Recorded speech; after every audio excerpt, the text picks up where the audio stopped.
What's up? This is Johnny Tacos here with another exciting episode of Origin Stories. Today, we have Drive-thru Society from Denton, Texas. And we're going to get it started with the song Plastic here on the Johnny Taco Show. Man, I'm so psyched today. Let's rock and roll.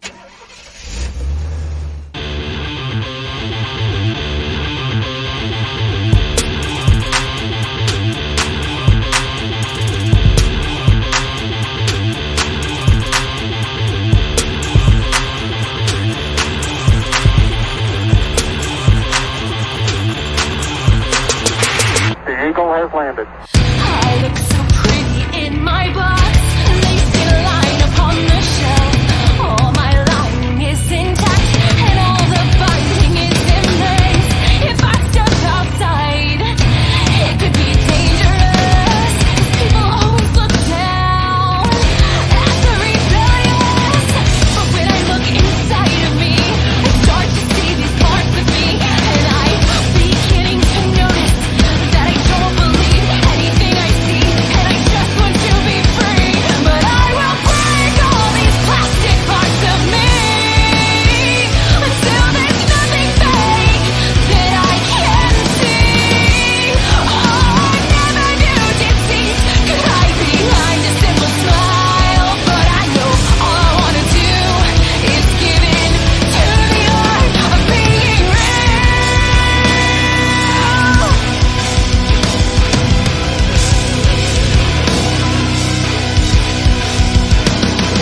The veil has been removed, and I can finally see the truth. I'll scream it out until you can see it too. Looking at where I used to be, seeing you're still stuck where I was, and you're showing off that mask you wear while you hide behind that fake stare. But the problem with perfection is that no one knows who you really are. Why you trying to be perfect? The rest of us are all fine. But I will break all these plastic parts of me until there's nothing fake that I can see. Oh, I never knew deceit could hide behind a simple smile, but I know all I want to do is give in to the art of being real.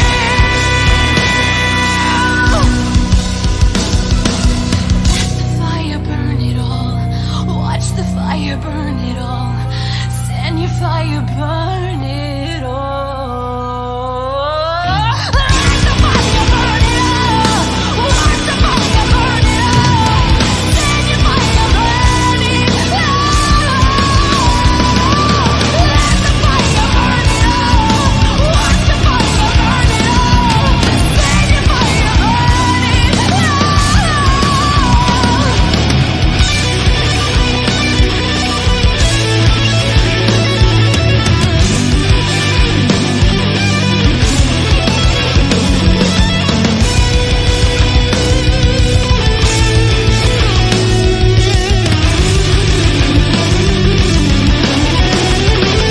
But I will break all these plastic parts of me until there's nothing fake that I can see. Oh, I never knew deceit could hide behind a simple smile, but I know all I want to do is give in to the art of being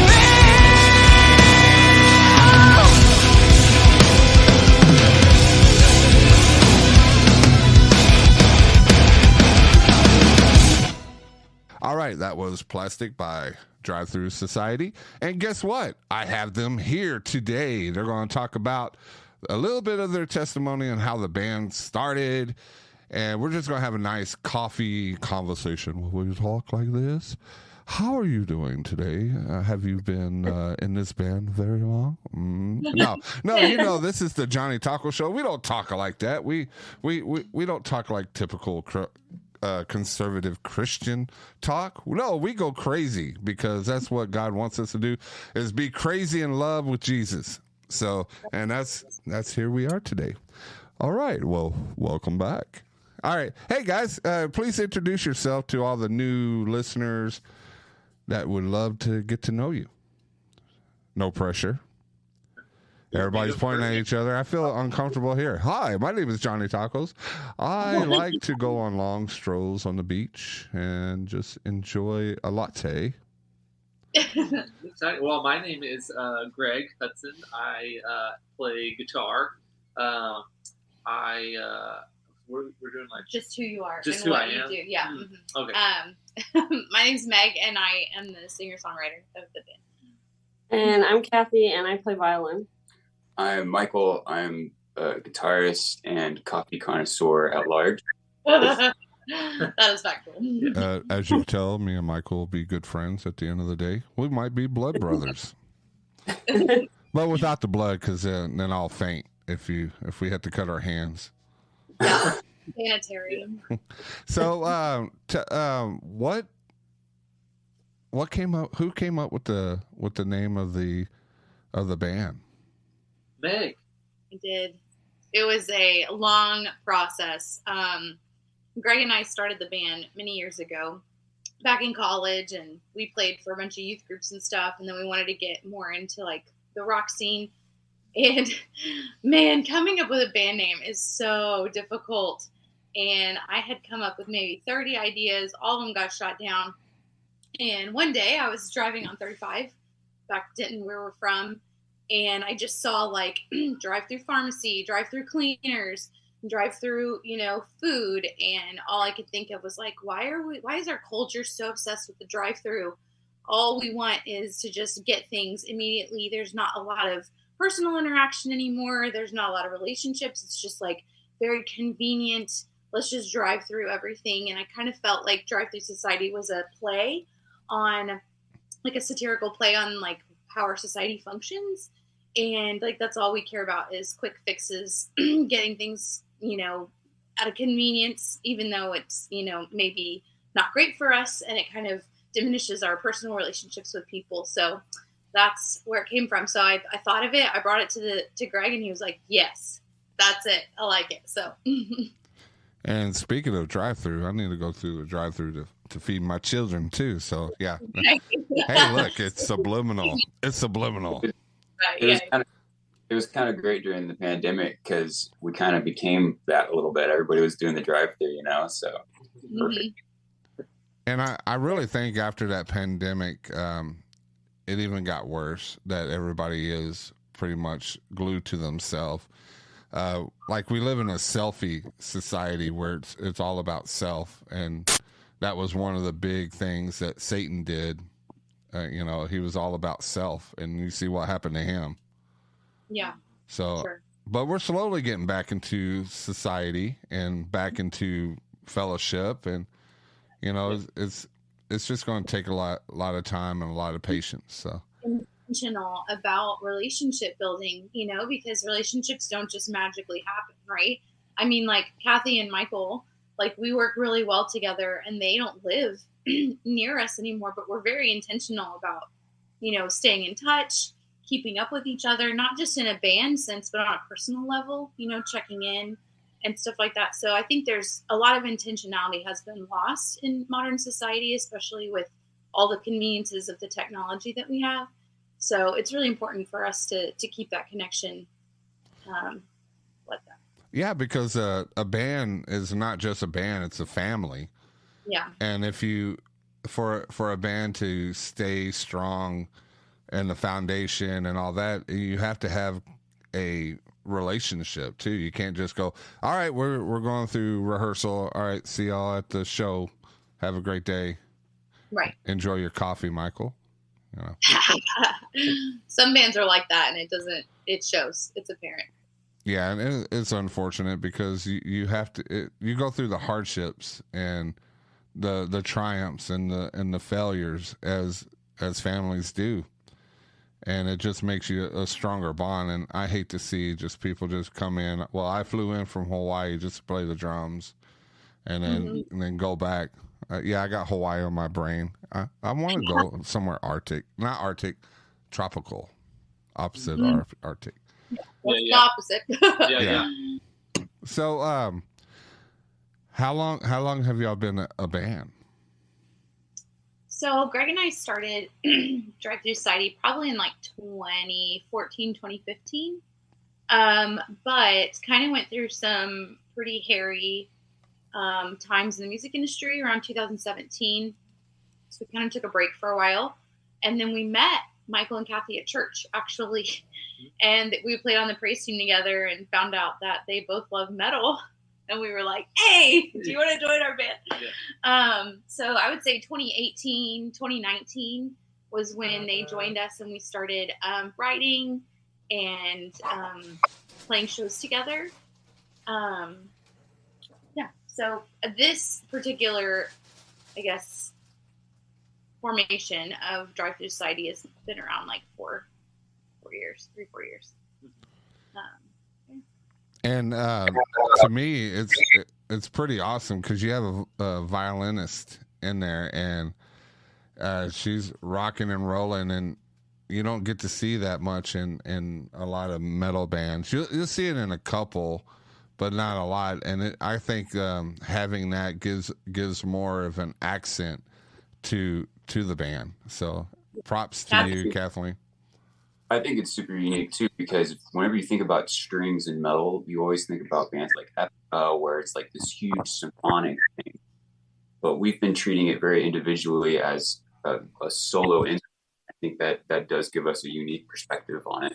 Yeah, because like Michael said, like it's when you think of a acoustic string instrument, like a violin or cello or viola, usually people think of more the symphonic type of area, but I specifically, and Michael and I and Meg and Greg, like when we've been recording recently and when we've been writing,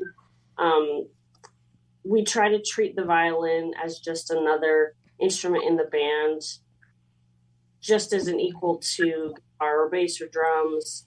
And I think that gives it kind of a special quality. Like obviously it's gonna have its solo moment because of the way it sounds, but I also want to be a team player, and that's how we treat it together in our writing process. Like we've been talking about the way we treat like our financials, which is not a cool thing to talk about on a podcast, but just as a band, we've been talking about that as we've been recording our new album, and with that, we've been talking about how we're a team, and it's not like Meg in the band or the violinist in the band. We're all equals together, and I think that's really important in our process and how we treat each other. And you have to have that kind of recipe where everything just melts together. You can't just play a guitar and play your own thing while everybody else is harmonized.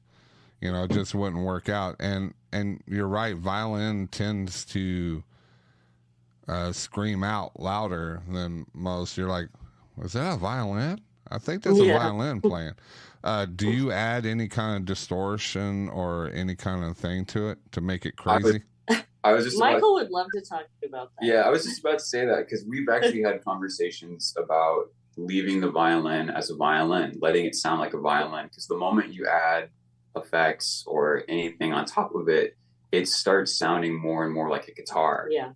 And we're trying to make that differentiation in our sound now too.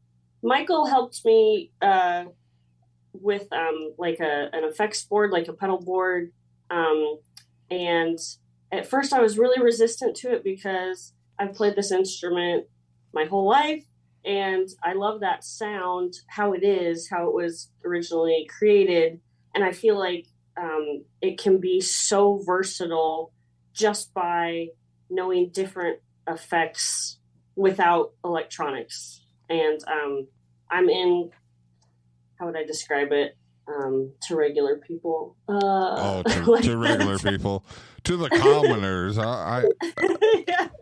It's I guess Wow. I will keep that. I'm not editing that out. That's perfect. That's perfect. Thanks, Kathleen, for making me feel less.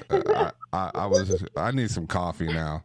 It's up to Michael. Michael, you gotta drive an hour. Yeah, walk away, Michael. Walk away. Michael scooted away from me. Yes. It's on the other side now. No, I kid, of course. Like sometimes it's hard to separate your classical music brain out and describe it in a good way. So I'm also involved in a lot of contemporary classical music, what in the classical music world we would call new music.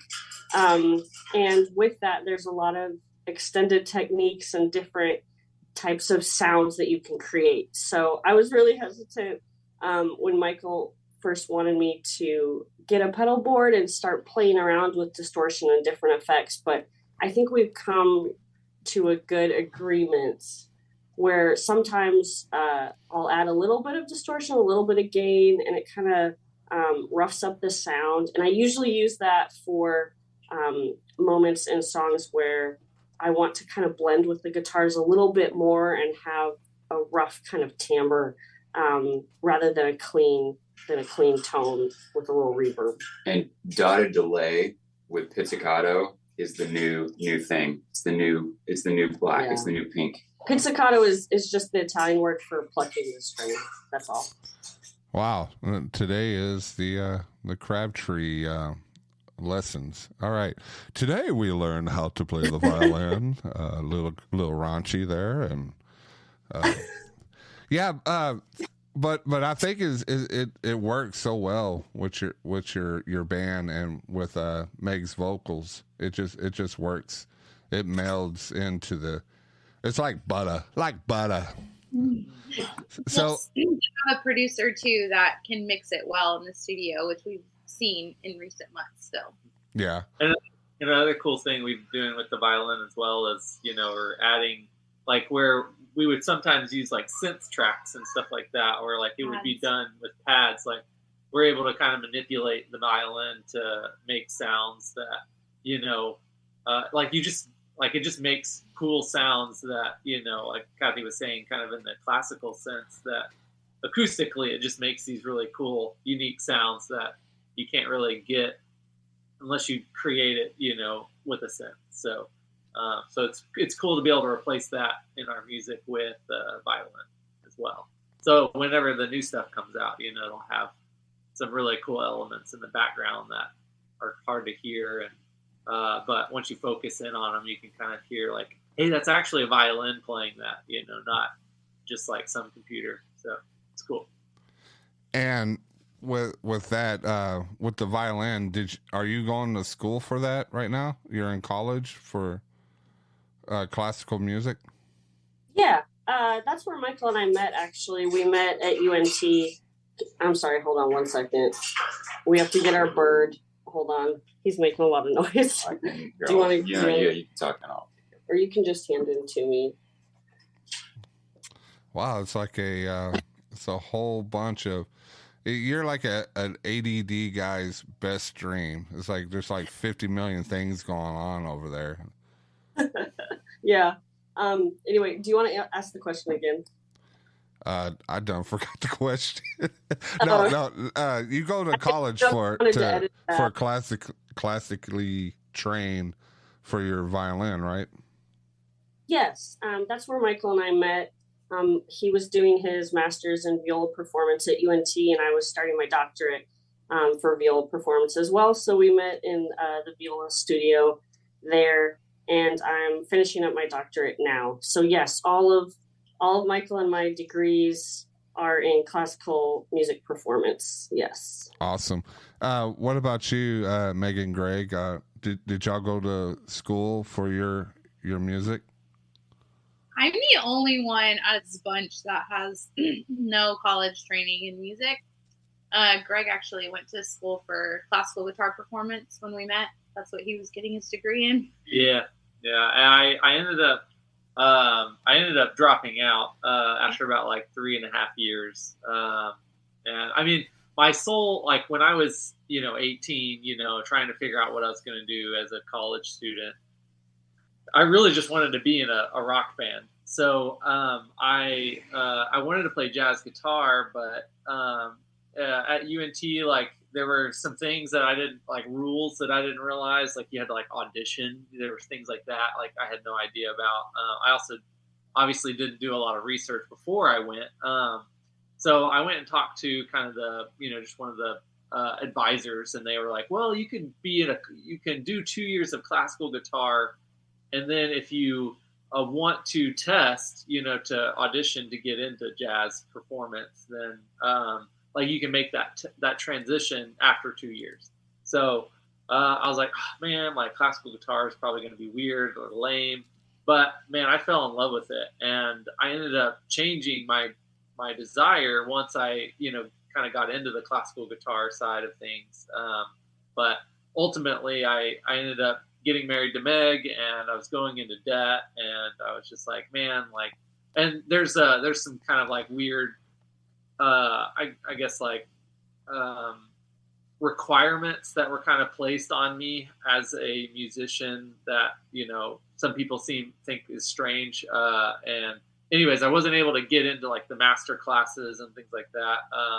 And so I ended up just saying, you know what, like I'm in a rock band, I'm touring. And at this point it was, like 2011, 2012, when Meg and I were just starting to kind of do the band and do Drive-thru Society things. And so I dropped out at that point, but now I'm back in college as an engineer, so it's gone full circle. But I definitely don't have my master's or doctorate in music. So we joined Michael and Kathy's band. Yeah, that's what we joke about. Like we joined y'all's band. It's so funny because like last month when we went to San Antonio to work with the producer again, we've been going kind of monthly just with our work schedules, and I said something about, I don't know, music theory or something to Greg, and it's so interesting, his story in like the academic sphere of music, if you will, because he has a story like nobody else. I've never heard a story like his from any classically trained musician I know, even like internationally, like going across the United States.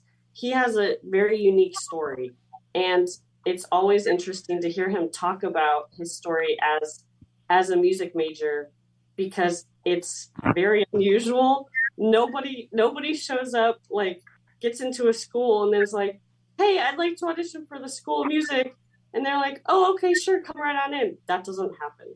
You audition like a half a year at least before.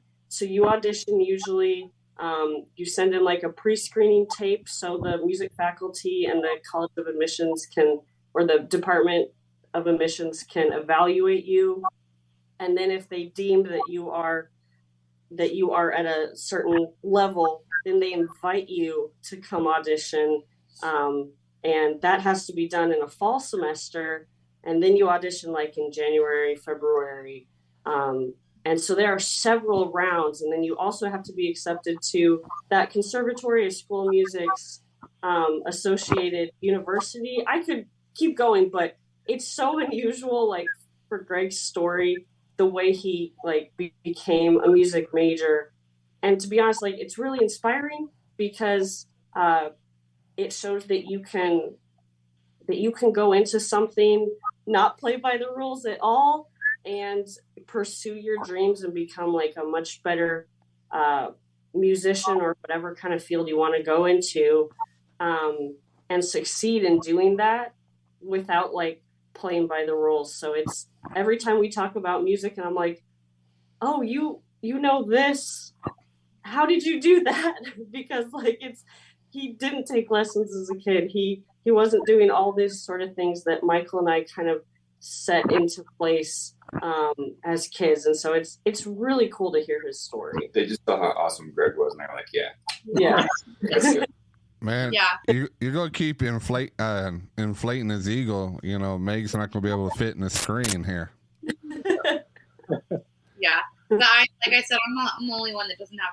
I mean, I did all state choir in high school and had training in high school, but in college I did choir for like 1 year. But my degree's in psychology. So Well, you could just say that you have raw talent, that you were okay. born That's with it. what That was one of the gifts that God had bestowed upon you to go out there and to just do what you were born to do. Yeah. So being I should say before we go on, Meg is really underselling herself as a musician. We should put that out there. She's an incredible singer and front woman, and we have learned so much like from her, not only like business sense and those kind of behind the scenes things, but as a performer, she's second to none. Like she thinks so much about how she presents herself to the audience, her image, and how she connects with the people that we're performing for, and it's incredible, really. All right. Wow! Now you got to boost up Michael. I know. I'm just going to switch away again.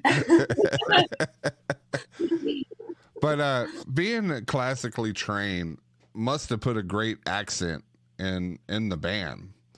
It must have did a great justice to the band, like gave it an edge. Do you think classic guitar, being a classic guitarist or classically trained, helped you out on perfecting your art? Yes, I like one of the things that, like, when I tell my story about my college experience as a musician, one of the things I'm always first to talk about that is that, like, there is my ability as a guitar player, when I entered into the College of Music at 18 to, like dropping out, 3.5 years later, like made me such a better musician. And it, like, Kathy was saying, it's kind of abnormal experience where, like, I had no musical trained, teaching beforehand. I didn't go take, music theory in high school. I didn't, so like when I entered in college, they had like a pre-music class you could take. And if you got like a C or better, you could then audition or be accepted into the College of Music. And that was where I learned like what a treble clef was, and how to read a staff, and what the lines meant, and where notes were placed, and what the difference between a whole note and a half note as far as like what it looked like. Can we quote you that? Like, yeah, how to read the lines? How to read the lines? Yeah. I didn't know it was a lot more than just a cool tattoo. That yeah. So it definitely made me a better guitar player. It makes our band practice and writing sessions really interesting because all three of them are like fantastic at theory, and I'm over here like, I sing good, like, they'll get on these like, oh, well, let's play it this way, or like, what key should, they'll like go into all this stuff, and we should do a key change and then modulate here, and I'm like, that's cool. Just let me know when you figure it out. Yeah. We need to get a book to translate all this. We'll get the commoner book to music. Yeah, theory was not my forte. Yeah, and that's why, like, that's why we joke about joining Michael and Kathy's band, is because, like, I had 3.5 years of theory experience, and like, I mean, sure, it was at a college level, but like, it was, I mean, like, when it still to this day, like, when it comes to like understanding, music notes and chord structures and things like that, Michael and Kathy definitely, like, they're able to like actually vocalize it, where I'm just like, well, if you add this little note here, it sounds like a leading tone. I have no idea, but, but it's fun. Yeah, so it's definitely a lot.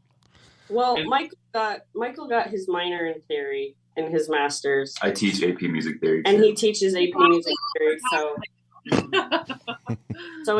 So I always defer to him with theory, because just like Meg was saying, theory didn't come easily to me, and I had to repeat theory class in my undergrad many times. How many? So many times. I won't say, but I got very behind and didn't graduate with my original class. So it was very, very difficult. So Michael knows it better than any of us, and it really does help with our songwriting process, because like being taught the form of pieces just in general, and then that helps you break down how a song is created and what time signature it is and how this chord relates to another chord and what kind of purpose it holds. Knowing that sort of like concrete knowledge really does help you, I think, become like a better musician and songwriter. And I heard on the radio the other day that when you really deep dive into how something is constructed and made, it takes away like some of the mystery and the love for it. But I don't agree with that as far as music goes, because it just helps you like see it on like almost a cellular level and increases your love for it even more, because like you can see how to create it yourself. And there's something so magical and special about taking a song that like you heard on the radio and you've loved for years and breaking it down and seeing like, oh, that's what they did here. I can do that too. I'm inspired by that. Like we were really inspired by a Spirit Box song for the last song we recorded last month. And we created that song based on that. And it was so fun. Awesome. Well, hey, let's pause for a commercial and we'll get back into Drive-thru Society here on the Johnny Taco Show. Tacos, tacos de canasta, tacos! You my friends know. We're having soft tacos later. This is the Johnny Taco Show.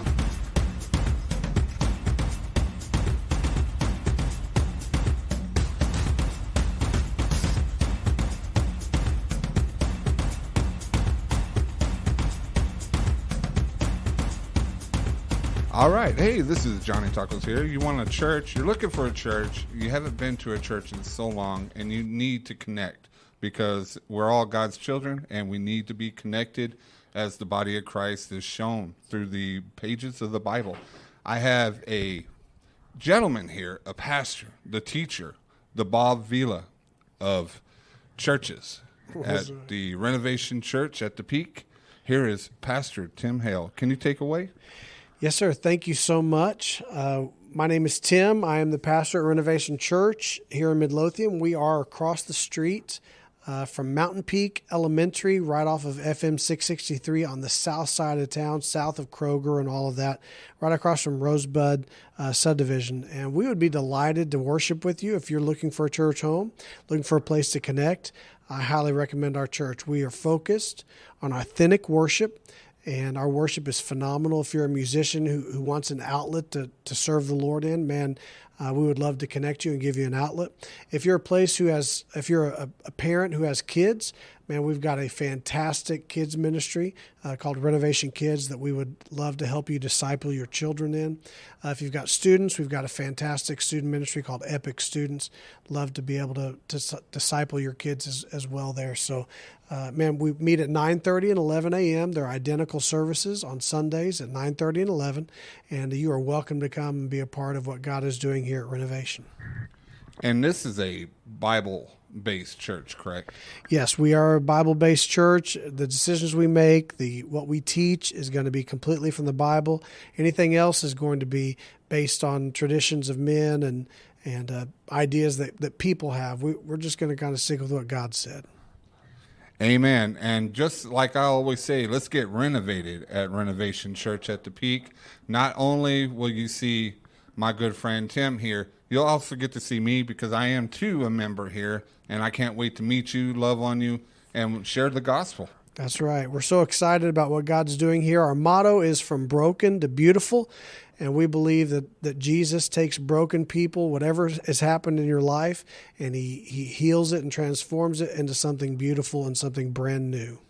Hey, Tim, give that address one more time. We are 5010 FM 663 in Midlothian, Texas. 5010 FM 663 Midlothian, Texas. Now say that in French. No, I'm just joking. All right, we'll see you there. God love you. God bless.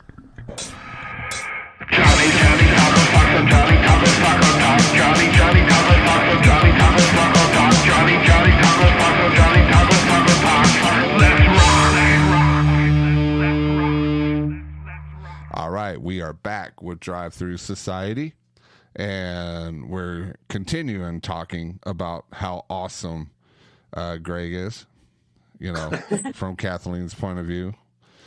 Now we got to inflate Michael's ego here. He hides away, cowers away. Don't cower away. Come closer. Come closer. How much time do we have? I can talk about this man for the rest of my life. That's right. For real. We all could, I think. We all could. Yeah. Yeah. So with the band, you're the songwriter, Meg. Who writes the music? Is it like a joint effort? Michael does most of it. Well, in previous years, prior to Michael and Kathy joining us, Greg did most of the music. A lot of times I would write it on guitar, but I'm a singer, not a proficient guitar player. I can play basics. So I'd hand him like a chord structure and he would take it and just like make it super awesome and heavy. Recently, Michael has been writing, and Kathy too, have been writing a ton of the music, and then they send it to me, and I kind of write the melody and the lyrics over it. And there have been some times where I've sent Michael some ideas and said, hey, make this more gent or make this more awesome. So the last 2 times we've been in the studio and this upcoming time, he's pretty much done, I would say 95% of the guitar work. And praise the Lord, because I'm in school. There's no way I would be able to do all of the heavy lifting like I used to. So, yeah, man, it's a good balance. It's been a great blessing to have Michael be able to step in. And then, too, like, I mean, honestly, Michael, you're a better guitar player than me. So being able to have somebody that not only, like, you know, awesome at guitar, but like can, you know, write crazy things, then understands the theory side of it. He's very creative. Very creative in his writing process. And he's really open. Like our producer also has background in metal, and he's given us some ideas to kind of change. And Michael picks it up, I would say, within 2 minutes. Mm-hmm. And even the crazy polyrhythms that he's playing. Yeah, for real. And there's some really difficult rhythms, and when we were in the studio a couple months ago, we sometimes, and this is again going back to our classical background, some of this recording process, which we've been in the studio before for classical music and recording on other people's albums and recording projects, and this process is completely different than anything we had done before. And with some of these rhythms that our producer Corey and Michael come up with, you can't, I couldn't hear how they go. So we would have to literally like look at our producer's computer like a guitar hero. Yeah. Like a Guitar Hero type of game, just to follow along because it's so complex orally. And then, like, for our shows, Michael will have to write it out, like, in dashes and dots, like a musical Morse code, so you can get it in your brain, at least for me. Because we saw this video on YouTube of one of Meshuggah's guitarists. Tell them about it. Oh, it was a rhythm. I think it's for the song if I remember correctly. And it's just a piece of paper with the entire rhythm written out, and a long dash was 3/16 and a short dash was like 2 or something. I can't remember. So it looks like binary essentially going across, and so it's really easy to write out rhythms that way. So we've been copying that with complex rhythms, and it's actually really helped. And it's so funny because having such a strong classical background, you never think of doing anything like that. And this is like a method we've come up with really helped, and it's so simple and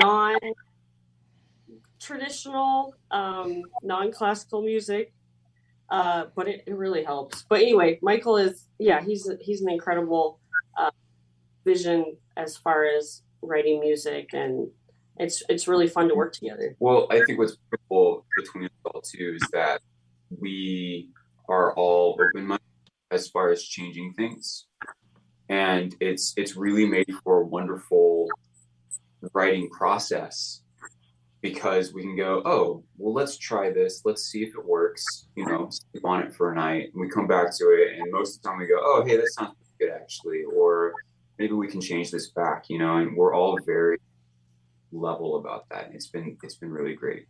Like, whereas you had some different writing experiences in bands in the past where they just told you, like, hey, you do that, and you had no input whatsoever. So everything's so technical. People don't really see the technical side of entertainment, because it's not just y'all just go out on a stage and just play what's in your head. You actually practice, rehearsal. You sleep, eat, and work at this music. From sun up to sundown.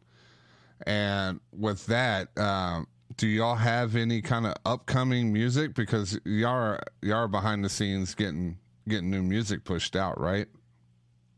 Yes. Yeah. So we started recording again in July of this year. We've finished 2 songs so far.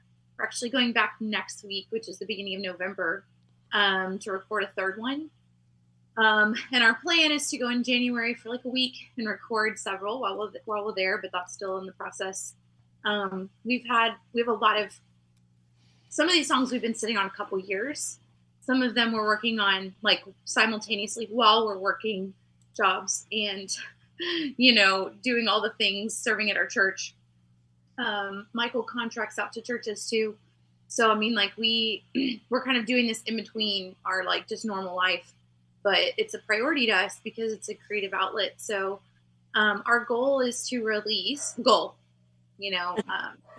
music next year.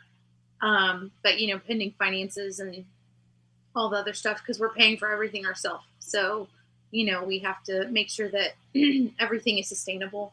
But currently we have 2 songs recorded and we're about to go do a 3rd one. So even if we don't get all of the music released or recorded, we are going to release a couple singles. That would be included on an album. So that is something that we're working on. And about finances, that's why you have merch. You have merch so your fans can help, because they love you and they want to support you. You have a website where you can check out a little bio about how it got started. You can also go and see their tours, media, like your upcoming music that should be here soon. Hopefully we'll get some awesome music next year. It'll be worth the wait, I promise. But we do have a website. It's drive-thru-societyband.com. And it has like kind of all of our latest promo photos and EPK. It does have a merch store link there. I will admit that we don't have a lot at the current moment, just because we haven't been playing shows a whole lot, just with life and whatnot. But there is some t-shirts up there if you want to go purchase them. We have some physical copies of our previous EPs. If you don't have physical copy, we have plenty. So please go support a physical copy or a t-shirt. We've actually talked about doing kind of a merch t-shirt push, just to kind of try and get some traction to help support paying for the recordings that we're doing. But we haven't made any solid plans yet, just trying to wrap our heads around like the day-to-day. So, yeah. And if I could say, I suggest the T-Rex with the Texas t-shirt one. That's like, it is so, it's work of art. It's like, okay, why is T-Rex right there showing off his muscle shirt?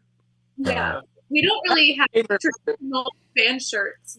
They're pretty crazy. And I just want to plug Quiet Strength Design here. He's the one who's designed that one.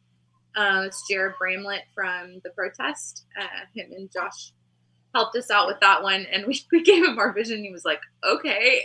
And then he delivers every time. Yeah. So, yeah, if you need any graphic design work, he's our guy. Yeah.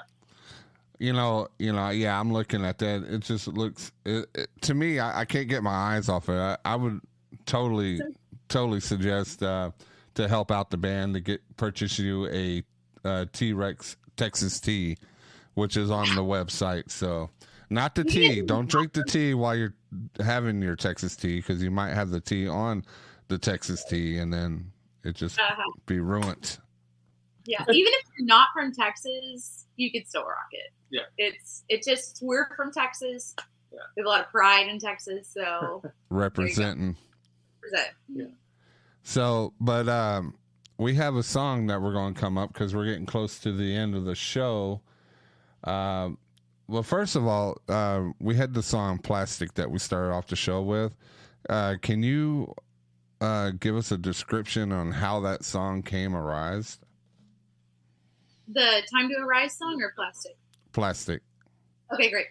I don't know if this is appropriate, but I totally wrote the chorus in the shower. It's like, songwriters are like, yep, I've been there. We'll just bleep that part out. Right. Well, essentially, I was it was early on, and I was really, talking about like our society and how social media really allows us to kind of put our best foot forward. You only kind of see the highlight reel. You don't really see the vulnerability or the real honesty that people can showcase or have. And so Plastic was kind of about this idea of confronting people, just showing you the good parts, showing you the fake, everything's fine face, and saying, I don't want that. I want to be vulnerable. I want to be open. I want to be relational to people, and have an open heart to the Spirit. And if God's telling me to do something or asking me to be vulnerable or be open, I want to be available to that and receptive and whatnot. So the song is just, in the bridge, it's basically asking God to just burn everything. I don't want any of the fake stuff in my life. I want to be real and genuine. And sometimes that's hard because it opens you up to get hurt. But I think it's way better to live vulnerable and open than to be closed off and hard-hearted. So. Awesome. And that song right there, to me, that's kind of like an anthem to all the people that want that live that life of living for materialistic stuff. Mm-hmm. And say, hey, I got all this stuff, but at the end of the day, when you go to heaven, you're not taking that stuff with you. You're taking the vulnerable you. You're taking your soul. Yeah. So what's better, to upgrade your material or upgrade your soul? Yeah. People aren't going to remember what stuff you have. They're going to remember how you treated them. Amen. And how you cared about them. So. Amen. All right. Well, hey guys, I want to thank y'all for being on the show. We could talk for another 5 hours if we wanted to, but the podcast, people's attention span are only about an hour, I've noticed. Oh, don't insult your audience. Well, they know, because I have the same attention span. So, but I want to thank y'all so much for being on the show, for taking the time and to letting us listen to music. And I am so proud of y'all for being able to be on the same stage as some of the great artists, like Lacey Sturm, Disciple, Kevin from Disciple, which will be here November 18th for their Skeleton Psalms new album that they did. I'm going to be opening it up. I'm the MC there, along with the Protest, the guys from the Protest, because Relent couldn't make it. They had some issues with their RV. So the Protest decided, hey, we're going to step up and help you out and open up for Disciple. which will be at North Richland Hills, which is not that far from Denton, at the Platinum Music Complex. So come celebrate my birthday, and if you have time, celebrate the music. But, you know, I'd love to see y'all there. Love to see my listeners to come out there. Bring a friend. If you have someone that is seeking Jesus, and the best thing to do is through music, because you can be more vulnerable through music. Not only the musician, but the people that listen to it. We're going to leave with the song "What Time to Arise," right? I want to say it right. That was right. That was correct. And this song right here is an anthem, right? To wake up and to know that God is here, and it's time to overcome all the adversaries that through, because in the Bible, our Lord had already prevailed over Satan. So it's a time to rejoice and to arise and be who God told you to be. Yep. See, I know that I know that being a Christian is hard nowadays, especially when you live in a world of the internet and listening to people, and it's hard because we do live in that selfie kind of thing where it's just us, and we want it instant. We want to go through those drive-through, and we want our chicken McNuggets to magically pop in our hands before we even say it. That's the lifestyle that we're living at today. I can't imagine if the internet went off, people would lose their mind. I think there would be chaos on the streets, and but we need to go back to Jesus. We need to go back to the stillness. And we don't put hope in those things, you know. We put it in Christ alone. Yep. And you leave that stuff at his foot, and you walk away. You leave all that personal angst towards yourself. You leave that selfiness. You leave the way where you're cutting off from everybody, from humans, from your own brothers, your own sisters in Christ. You kind of lock yourself in your own prison. We need Jesus has the key. He's ready to open that door to let you out into the world, because there is so much love that needs to be absorbed in this world, and there's so much love that the listener who's listening now, thinking that they're confined, Jesus will open up that prison so you can go out there and share your love, and that's what it's all about. That's what it's all about, and I appreciate Drive-thru Society for being on here. Thank you again, and hope to see y'all for another one. I do have Metal Grace that pops up every year, so maybe we can the listeners can persuade Drive-thru to make an appearance on next year's Metal Grace. Now, where we would love that. Yeah. Now it might be at the Platinum Music Complex, because it seems like that's going to be the home for Finding Hope festivals, which I'm a part of. So yeah, I'm excited about it. November 18th, my birthday, with my guest, the Protest and Disciple. I say that, but Finding Hope says no. It's the Disciples tour. No, it's my birthday. So. You know, I just say we agree to disagree on that. But come on down, say hello to the Taco Man, wish him a happy birthday, buy me a Dr. Pepper, and we'll all be gravy, as they say to kids. All right, it is Time to Arise by Drive-thru Society here on the Johnny Taco Show.